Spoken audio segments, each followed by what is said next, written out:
links to join the channel here or over on subscribe or the various other links. So Dune, and before we get into Dune, there's two things on the cultural political timeline that kind of affect this and everything else. One, when YouTube turned off the downvotes, that was actually a huge deal that kind of got swept under the rug. You go, oh, where are we gonna talk about it? Are we gonna talk about it on YouTube? Because when YouTube does these kind of things, people who make the videos, you know the lay of the land, you know the way of the YouTube world, what is allowed and what is not. YouTube is not such in favor of, and eventually it's like, well, YouTube's, if you have a channel over like 10,000 subs, it's like you're making a decent chunk of change from that. They're not going to do anything that upsets, essentially their boss. So a lot of things just don't get discussed on YouTube. It's kind of these creepy blank spots on the map for a lot of things that are not covered on YouTube. So what happened when they turn off downvotes for political reasons? Because the changeover in office, the new guy would have, like, every time he gets out there, his stuff gets ratioed, gets downvoted.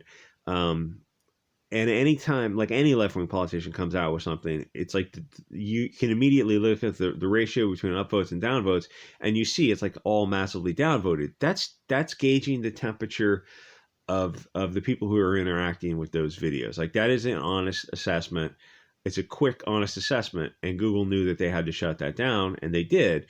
And Susan comes out and gives some long explanation about just nonsense, just absolute gaslighting about, well, the creator can still see it. It's like, yeah, you can add in an extension to Chrome and you can see it too. It's like, what kind of coward? Well, we don't really want, it's not that we don't want to know what people think. It's that we don't want other people to know that.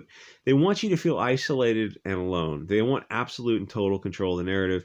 And I look at YouTube and I think, could YouTube go the way of MySpace if Twitter X gets that thing out the door?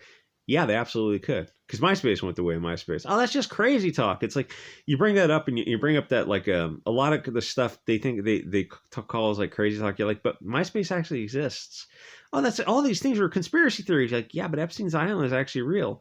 Oh, you got me there. You got me there. Anyway, the next point in the cultural timeline is Elon Musk buying Twitter.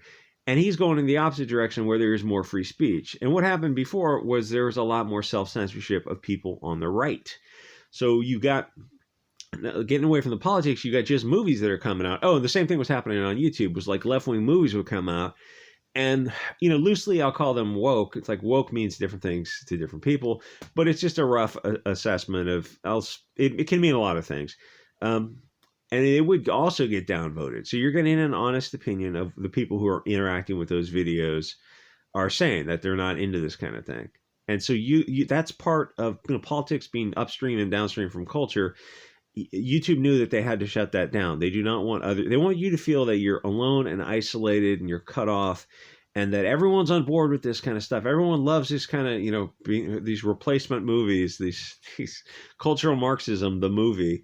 And when you can see the downvotes and you're like, oh, there's 3 million downvotes and 20,000 upvotes, people aren't on board with your Strange World type of stuff. Oh, it's weird that you would want to cover that up. And, it must be a good feeling to have that godlike control over it. It's a private company. They can do what they want. Yeah, I'm okay with changing that.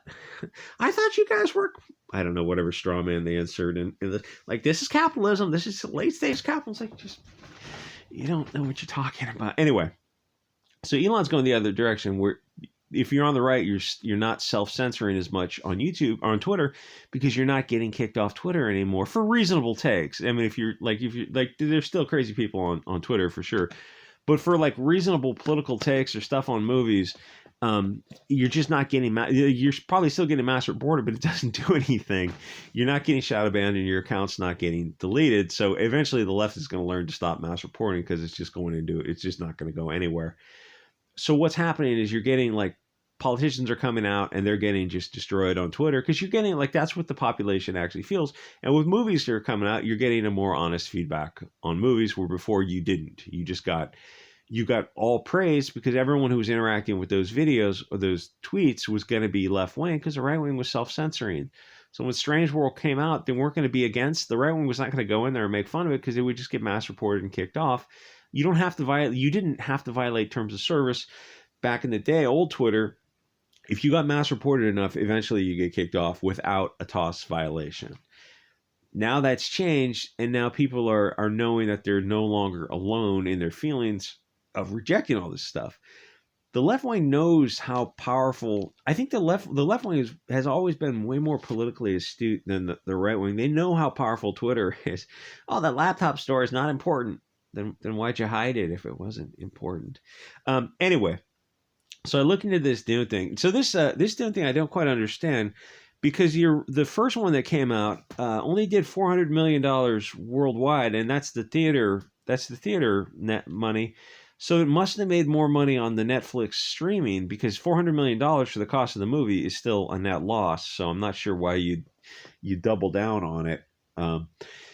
Anyway, so I looked into the audience review of the original one, and it said 90%, and the critics review was 80%. So I looked at the audience review, and it's like I read the reviews, and they were bots, because when you see these 5 out of 5 reviews, and they all use the same keywords and phrasing, it feels like English is a second language, and it's like you just see a lot of stuff repeated. Like if you're online terminally, you see the stuff on Twitter and in the comment sections of where people need a bot farm to run. It's like there's only so many ways to change that up until they get they get a better AI.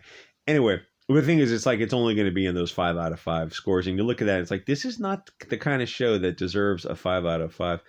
Anyway, so the first 5 minutes of the original one, I went and checked it out, and it's just anti-Western nonsense about like the colonizers, the fair skin. I look at them and go like, let's have a little thought experiment. You're making this movie. Why don't you make the antagonists all POCs?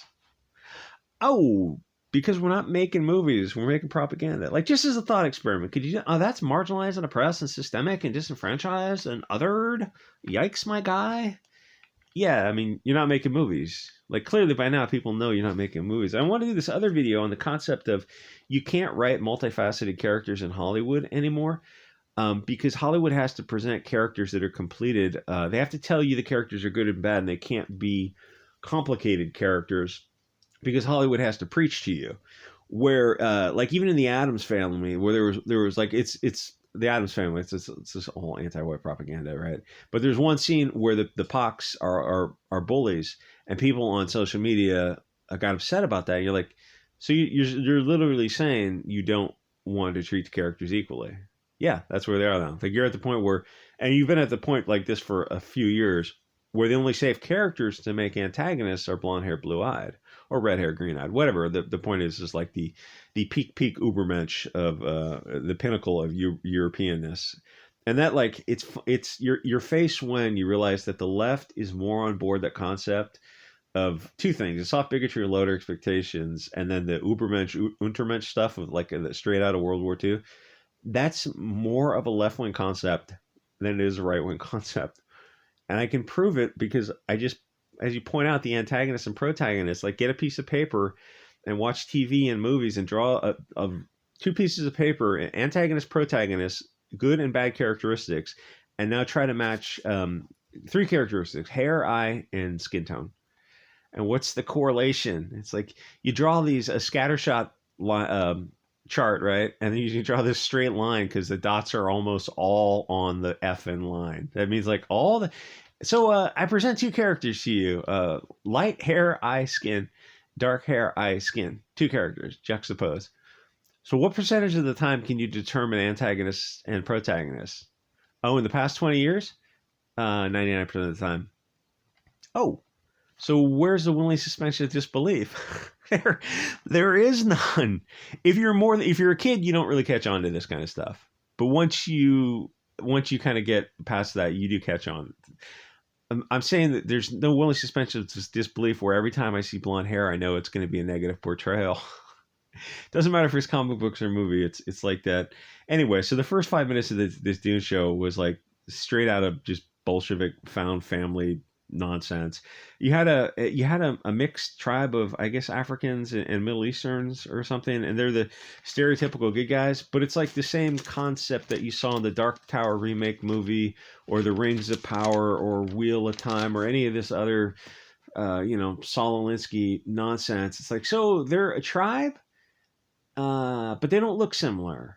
Like, you go look at the Maasai. They all kind of look similar because they're a tribe of one people. You go look at the Irish; they all share similarities because they're all a tribe of one people. Same for the hand. You look at them; it's like they all share. Yeah. This is a tribe, but they're all diverse. So that doesn't.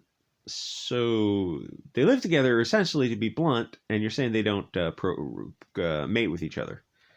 Yeah, that's right. That's so that doesn't make any sense from a storytelling aspect.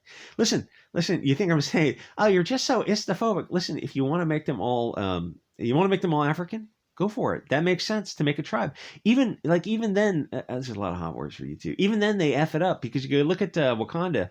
You go, oh, Wakanda. They're a tribe in Central Africa somewhere, some fictional country. You go, so if I'm making this movie, I'm going to go to an African village, town somewhere, and I'm going to find a group of people who I'm going to select the actors for background from this one tribe because they all have to look roughly similar. Because if you got different, if they're separated by 10,000 miles, the physical morphology is going to change a little bit. But with Black Panther, you look at them like, I'm seeing African American actors. I'm not seeing people who all look like they're one tribe of Central Africa. How does that make sense? It doesn't, but the willing suspension of disbelief I guess goes a long way with Marvel movies, but they can't even do that right, is what I'm kind of awkwardly trying to say. It's like people have to look like they belong together. How dare you say that? I'm saying what I'm saying is objectively reasonable and rational. I don't know. You know what I'm saying? It's like people have to look. So the Dark Tower, you've got like this African guy, this Chinese girl, and some vague European, and all mixed together. But like they're all distinctly their own tribe. So I mean, because after 100 years, after like 10 generations, they would all look alike.